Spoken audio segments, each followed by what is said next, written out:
Breaking news చూస్తున్నాము. సినీ కార్మికులు ఈ నెల 4వ తేదీన సమ్మె చేయబోతున్నట్టు ఒక నోటీస్ ను విడుదల చేశారు.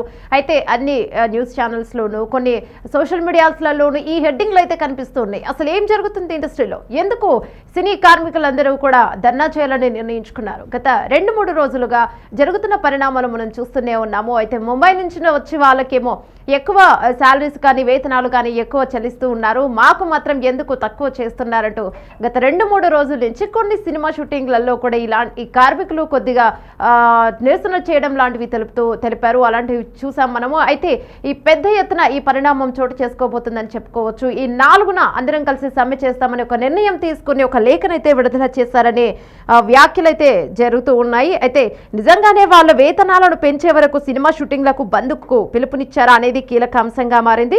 ఇక వీళ్ళు రిలీజ్ చేసిన లేఖ మీద స్పందించిన ఫిలిం ఛాంబర్ సినీ కార్మికుల ఫెడరేషన్ తరపు నుంచి లేఖను రిలీజ్ చేయడానికి అవకాశం లేదంటూ ఫిలిం ఛాంబర్ ప్రధాన కార్యదర్శి ఎల్ దామోదర్ రావు ఒక సర్క్యులర్ ని జారీ చేశారు.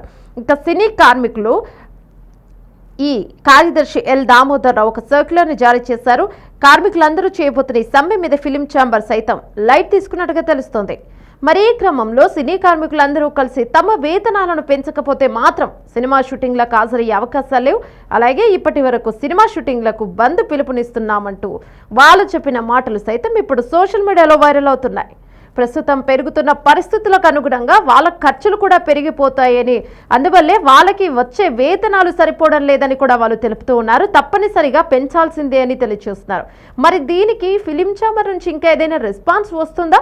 సినీ కార్మికులను ఆదుకోవడానికి ఫిలిం ఛాంబర్ ఏం చేయబోతుంది అనేది కూడా తెలియాల్సింది. నిజానికి వాళ్ళు ఇచ్చే వేతనాలతో సినీ కార్మికులు తమ జీవితాన్ని గడపడం అనేది చాలా కష్టంతో కూడుకున్న పని. సినిమాని నమ్ముకొని ఉన్న వాళ్ళను అలా మోసం చేయడం కరెక్ట్ కాదు. హీరోలు హీరోయిన్లకు కోట్లలో రెమ్యునరేషన్ చెల్లిస్తున్న ప్రొడ్యూసర్స్ సైతం ఈ విషయం మీద ఒకసారి ఆలోచించండి. సినీ కార్మికులను ఆదుకునే ప్రయత్నం చేయాలి. ఒక సినిమాని మనం థియేటర్లో చూస్తున్నామంటే దాని ముందు కనిపించే హీరో హీరోయిన్లను మాత్రమే కాకుండా దాని వెనక కొన్ని వందల మంది సినీ కార్మికులు కూడా పనిచేస్తారు. కాబట్టి వాళ్ళందరూ బాగుంటేనే సినిమా బాగుంటుంది.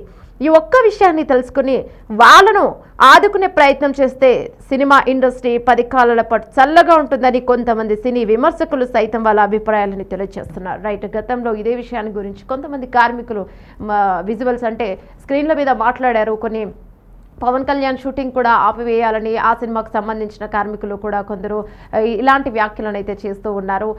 కొందరు కార్పెంటర్ వర్క్స్ కానీ చిన్న చిన్న వర్క్స్ ఇంకా షూటింగ్లలో అంటే క్యాటరింగ్ కానీ ఇలాంటివన్నీ చేసే వాళ్ళందరూ కూడా తెలుపుతూ ఉన్నారు. మాకు ఎప్పుడు జీతాలు పెంచరు, మాకు ఎప్పుడు మమ్మల్ని చూడడం కూడా కింది స్థాయిలో చూస్తూ ఉంటారు, మాకు జీతాలు ఎప్పటి నుంచో పెంచడం లేదు, కోట్లలో రెమ్యునేషన్ ఇస్తారు హీరోయిన్లకి హీరోలకి పెద్ద పెద్ద యాక్టర్లకి. మరి మేమందరం కలిసి వర్క్ చేస్తేనే కదా వాళ్ళు ఫ్రేమ్ పై కనిపిస్తూ ఉంటారు, స్క్రీన్ పై అంత అందంగా అందరూ కనిపిస్తూ ఉంటారు. మరి మేము లేకపోతే వాళ్ళందరూ ఎలా, మేము ఇంతమంది కలిసి ఒకేసారి సమ్మె చేస్తే పని చేయకపోతే మరి వీళ్ళందరూ కూడా ఎలా పని చేస్తే ఎలా స్క్రీన్ మీద కనిపిస్తారు? వీళ్ళందరికీ ఇంత కోట్లలో ఎందుకు రెమ్యునరేషన్స్ ఇస్తున్నారు, మమ్మల్ని ఎందుకు పట్టించుకోవడం లేదని గతంలో కొన్ని వాదనలు చేశారు.